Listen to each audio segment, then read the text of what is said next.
আমি মিথ্যা বলিনি। এই আমাদের নবাবহাটে বর্ধমানে আমি একবার দাঁড়িয়ে আছি, একটা ছেলে এলো, ফল কিনছি,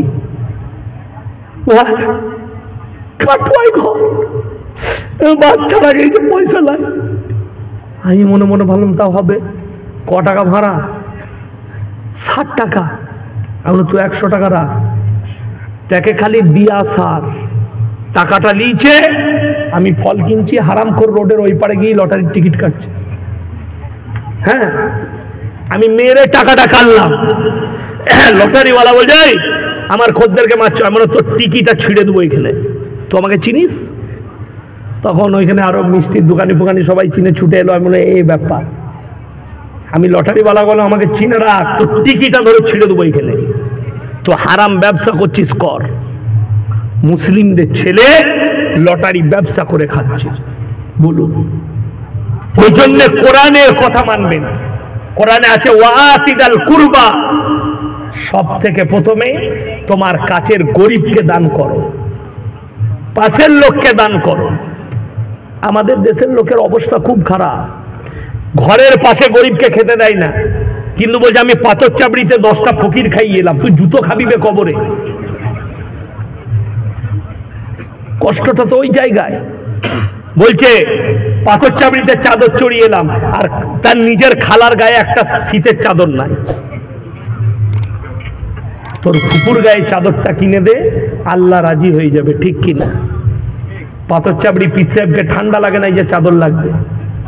আমি শওকতের বেটা বলে গেলাম, এই মেমারি থানাতেই আছে, কোথায় বলবো না। মারা গেছে ভণ্ড বেটারা, তার কবর দিয়েছে, কবরে পাকা কবর, তলা দিয়ে লাইন করে ভেতরে একটা বাল্ব লাগাইছে কবরে। আমি একটা জলসাই বললাম ওই এলাকায়, যে দরজা রাখতে হয়, তোর বাপ তো গাঁজা খেত, মাঝে মাঝে 1 পুড়িয়া করে দিতিস। কি বলবো, এদিকে কে বুঝাবে? আচ্ছা আপনারা বলুন, খুব ভালো করে বুঝবেন। আমি ইয়াসিন এখন বেঁচে আছি, আমার শক্তি আছে না নাই? কথা বলে না? আছে। আমাকে যদি কেউ মারতে আসে তাকে ছেড়ে দেবো এখন? আচ্ছা আমি যদি এখনই মরে যাই, দিয়ে আমাকে যদি কেউ কিছু মারতে আসে, আমি কিছু করতে পারবো? হ্যাঁ, কথা বলে। আমরা অবাক হয়, আমাদের দেশের পীররা মরে গেলে পাওয়ার বেড়ে যায় বলছে। বেঁচে থাকতে মালের পাওয়ার থাকে না, মরে গেলে পাওয়ার বাড়ে। এ তো জীবনে প্রথম শোনা। আর নতুন পড়বো না, এই পুরোনোটাই পড়ে চলে যায় কাঁচাটা। কিন্তু ইসলামী শরীয়ত হচ্ছে পরিষ্কার পরিচ্ছন্নতা, রাসূলের হাদিস, ঈদের দিনে নতুন জামা কাপড় পরো, সুন্দর পোশাক পরো। আপনাদেরকে বুঝিয়ে দিই, মেয়েরা যেটা বলতে চাইছে, একটা গোলাপ গাছ লাগিয়েছেন, বাগান তৈরি করেছেন গোলাপের চারার, ফুল ফুটছে। একটা গাছে একটা ফুল ফুটে না, 10টা ফুল থাকে? থাকে না? থাকে না? 10-15টা ফুল, 20 থাকে, 15টা ফুটে। একটা ফুল ফুটলো, ফুলটা 3 দিন পরে ঝরে পড়ে গেল, দিয়ে কি করবেন? বাগানটা কেটে দিবেন না গাছটা কেটে দিবেন? কাটা যাবে গাছটা? মায়েদের হাল সেরকম। বাম মরে গেছে, ঈদেতে নতুন জামা পরবো না গো, কি করে সহ্য হবে গো? কবরে যা তাইলে বুঝতে পারবি। তোকে তো ওই দুঃখ করতে মানা করেনি। দুঃখ কি? আল্লাহ তুমি আমাকে সবরে জমিল দান করো, সবর দাও। শুনেলেন যারা এখানে বসে আছেন, আল্লাহর কসম করে বলছি, আমি থেকে শুরু করে আমি নিজে ইয়াসিন বক্তা, আপনার আমার পৃথিবীর যতগুলো ওলি আছে, নবীজিকে সাহাবীদের থেকে ভালোবাসা কেউ বেশি দিতে পারেনি। ঠিক বললাম না ভুল বললাম? নবীজিকে তাদের থেকে ভালোবাসা কেউ দিয়েছে?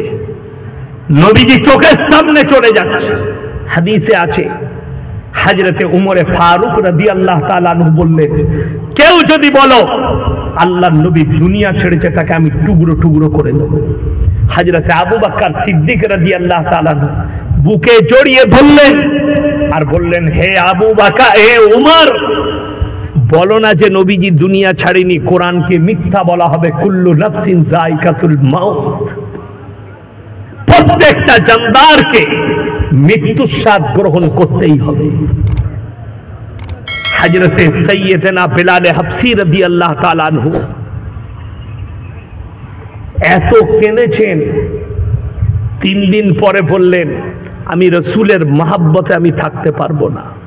যেদিনে নবীজি চলে গেছেন, আজান দিতে গিয়ে পুরো আজানে হযরতে বিলাল হাবশী 11 বার বেহুশ হয়েছিলেন, 11 বার বেহুশ হয়ে পড়ে গিয়েছিলেন। কেন? রাসূলের মহব্বতে। তারপরেও ভেবে দেখুন, কেউ যদি কোনো মৌলবি প্রমাণ দিতে পারে আল্লাহর নবীকে ছেড়ে দেন, হযরতে আবু বকরের 40-এ মিলাদ হয়েছে, হযরতে উমরের হয়েছে, হযরতে আলীর হয়েছে, হযরতে উসমানে গনির হয়েছে, হযরতে আবু বকর সিদ্দিক রাদিয়াল্লাহু তাআলা আনহুর হয়েছে, ইনাদিকে ছেড়ে দেন। 4 জন ইমাম, ইমামে আবু হানিফা রাহিমাহুল্লাহ, ইমাম শাফি, ইমাম মালিক, ইমাম হাম্বল, শুধু ইনারা নয়, ইমাম বুখারী, ইমাম তিরমিজি, ইমাম আবু দাউদ, ইমাম নাসাই, ইনাদের জিন্দেগিতে ইনারা দুনিয়া ছাড়ার পরে ইনাদের 40-এ মিলাদ হয়েছে নাকি একজন প্রমাণ দেন। বলে দিলি কষ্ট। কে বললো আপনি খানা খাওয়াতে পারবেন না? কে বললো আপনি কবর জিয়ারত করতে পারবেন না? বাপের কবর জিয়ারত করুন, বাপের জন্য দোয়া করুন, বাপের জন্য দান করুন, কিন্তু মাথায় রাখবেন যারা ডুগডুগি বাজাচ্ছেন 40-এর খানা নিয়ে, তাদেরকে বলছি কান খুলে শুনেলেন, 40-এর খানা এতিম আর মিসকিনের হক। আজকে বাপের মিলাদ দিচ্ছে, এমন ভাবে কুটুম বলে বেড়াচ্ছে মনে হচ্ছে ওর বাপের বিয়ে। বললেই কষ্ট, দুঃখ। কোথায় পেলি জিজ্ঞেস করুন, নাই, দলিল নাই। লোকে দলিল কি চাইছে? করা যাবে না, কোথায় নিষেধ বলো? আমি হাওড়া জেলায় বয়ান করলাম, বাবা ঈদে মিলাদুন নবীর জশ্ন বার করা যাবে না, মিছিল বার করা যাবে না। তো আমাকে একটা ছেলে উঠে প্রশ্ন করলে করা যাবে না কোথায় লেখা আছে? আমি বললাম কোথাও লেখা নাই, আমি জানি না। বলে তাইলে আপনি নিষেধ করলেন কেন? আমি তাকে বললাম বাবা, সাহাবীদের যুগে ছিল না, তাবিনদের যুগে ছিল না, তাবে তাবিনদের যুগে ছিল না, ইমামদের যুগে থাকেনি, এটা আজকে কি করে চলে এলো? তারা বলছে করা যাবে না, হাদিসে কোথায় লেখা আছে? আমি তাদেরকে যা উত্তর দিয়েছি, তাদের 14 পুরুষ বাপ কিয়ামতের সকাল পর্যন্ত আমার প্রশ্নের উত্তর দিতে পারবে না।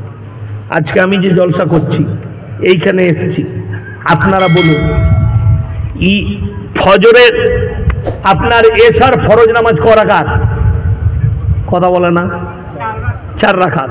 আমি যদি মৌলবী শওকতের বেটা আজকে যদি মেমারিতে ফতোয়া দিয়ে যাই 6 রাকাত পড়বেন কাল থেকে, আমার কাছে কি চাইবেন? কথা বলে না, দলিল চাইবেন। আমি যদি বলি পড়া যাবে না, কোথায় লেখা আছে বল? মেমারি মাদ্রাসার মুফতি কোটা সব খেপে যাবে, খুঁজে পাবে না। এই যে জায়গায় জলসা করছি, আমি যদি বলি জমিটা আমার, আমার বাপের, দলিল কে দেখাবে? কথা বলে না, দলিলটা কে দেখাবে? আপনারা না আমি? আমাকে দেখাতে হবে। আমি যদি বলি আমার বাপের লয়, ওরকম একটা দলিল দেখাতে, আমাকে কোথায় ভরবেন? পাগলখানায় ভরবেন না? ভরবেন না। আমাকে তখন বর্ধমানে ওম প্রকাশ সিং এর কাছে নিয়ে যেতে হবে, মালটার ব্রেনটা চলে গেছে। তো তোমার ব্রেনটা চলে গেছে, তুমি বলছো যে আমি করব, তো দলিল তো তুই দিবি। তুই যখন বলছি যে মিলাদুন নবীর জশ্ন বার করা যাবে, তো মিলাদ শব্দের অর্থটাই বুঝেনি। মিলাদের অর্থ রাসূল আকরাম সাল্লাল্লাহু আলাইহি সাল্লামের জীবন আদর্শ বর্ণনা করা, মাথা থেকে পা পর্যন্ত সমস্ত কিছু বর্ণনা করার নাম মিলাদ। আর প্রথাগত যেটা চলছে এটার নাম মিলাদ নয়। ওই জন্যে 40-এ নাই, সাতার ফায়দা নাই, খাটে উঠা নাই, 3 দিনে নাই, নফল নাই। মেয়েদের হাদিস শুনলে আপনি পাগল হয়ে যাবেন। মুর্শিদাবাদের একটা ছেলে ফোন করে বলছে, হুজুর আমাবস্যার রাতে কি বিয়ে করা যাবে? আমি বললাম মোটেই করবি না, কালো ছেলে হবে। কি বলবো তাকে? হাদিসে নাই, কোরআনে নাই। হাদিসটা কার? না দাদির হাদিস, না হলে ওর ফুপুর হাদিস, যে আমাবস্যার রাতে বিয়ে করি। তো সে তো বিপদেই পড়বে। তা না হলে আপনি আমাদের বর্ধমান জেলার মেয়েদের আকীদা বলে দিন। কোন জেলায় কি আছে জানেন? আমাদের বর্ধমান জেলায় আপনি বিয়েতে দিন ঠিক করতে যান, যত খাবার বলবেন সব দিয়ে দিবে, কিন্তু ডিম সিদ্ধ দিবে না। বাস্তব কথা বলছি, মেয়েরা ডিম দিবে না। যদি ছেলে মেয়ের দেখাশোনা হয়, ডিম সিদ্ধ মোটেই দিবে না। কেন? মেয়েদের হাদিস হচ্ছে ডিম সিদ্ধ দিলে বিয়ে ভেঙে যাবে। আমি চিন্তা করি, আল্লাহ ডিমের পাওয়ার এত কি করে হলো লোক? আমরা খেলে তো হজম হয়ে যায়। এই ডিমের মালিক কে? কথা বলে না আল্লাহ। মুরগির মালিক আল্লাহ। তাহলে ডিমকে এত পাওয়ার কে দিলে যে বিয়ে ভাঙিয়ে দিবে? এইগুলো হচ্ছে আপনার শিরক। এর থেকে বড় বাদদিনী আর কিছু হতে পারে? শুধু এইটা নয়, বেচারা জেলেবি বালারা জেলেবি তৈরি করে, ওদিকে জিজ্ঞেস করুন, বলছে বিয়েতে জেলেবি দেওয়া যাবে না, বিয়েতে প্যাঁচ লেগে যাবে। তাহলে যে তৈরি করছে তার বেটা বেটি তো জীবনে বিয়ে হবে না, সে তো প্যাঁচ বেরিয়ে গেছে। এদের ফতোয়া মোতাবিক বলছি, কুসংস্কার। চন্দ্রগ্রহণ সূর্যগ্রহণ হলে পেটে বাচ্চা থাকলে সেই মেয়েরা কোনো কাজ করতে পাবে না, নাইলে ছেলেটার ক্ষতি হয়। এটা শিরকি আকীদা, জেনে রেখে দিবেন। মায়ের দিকে বলে যাচ্ছে, এগুলো বিশ্বাস নয়, এগুলো কুসংস্কার। এই জায়গাগুলো থেকে সরে আসতে হবে। আমি আপনাদেরকে অনুরোধ করে যাচ্ছি, দ্বীনি শিক্ষা, দ্বীনি কালচার নিজেদের মধ্যে সবাই নিয়ে আসবো। জোরে বলুন ইনশাআল্লাহ। দ্বীনি কালচার বাড়ির মধ্যে নিয়ে আসুন। বেঈমান কাফেররা আপনাকে ঘেরছে চারিদিকে, আপনি বাঁচতে পারবেন না। তারা ঘেরে ফেলেছে আপনাকে। আপনারা চাকিয়ে দেখছেন না? আপনি টুপি লাগানো, আপনার নামাজ পড়ানোই, আপনার নামাজ পড়াতে আপনার টুপি লাগানোই, আপনার ব্যবহারে তারা অতিষ্ঠ হচ্ছে। আসামের মুখ্যমন্ত্রী ডাইরেক্ট বলছে, মেরা মিশন है ইসলাম को मिटाना, मेरा मिशन है दुनिया से इस्लाम को मिटाना। এটা ডাইরেক্ট একজন মুখ্যমন্ত্রী বলছে আসামের মিডিয়ার সামনে। আপনাকে অপরাধী করা হচ্ছে। দিল্লির রাস্তায় নামাজ পড়েছে, মুসল্লিকে লাঠি করে মেরেছে পুলিশ, ঘুষি মেরেছে। আজকের খবর আমাকে হোয়াটসঅ্যাপে পাঠিয়েছে। জায়গাটা বলে দিই, আমাদের পশ্চিম বাংলায়। কত আশ্চর্য আর দুঃখ লাগে যারা বলেন ইয়াসিন সাহেব এত কড়া বক্তব্য দেয়। দেখুন, মাথায় স্কার্ফ পড়ায় চাকরি ছাড়তে হলো অধ্যাপক একজন প্রফেসরকে।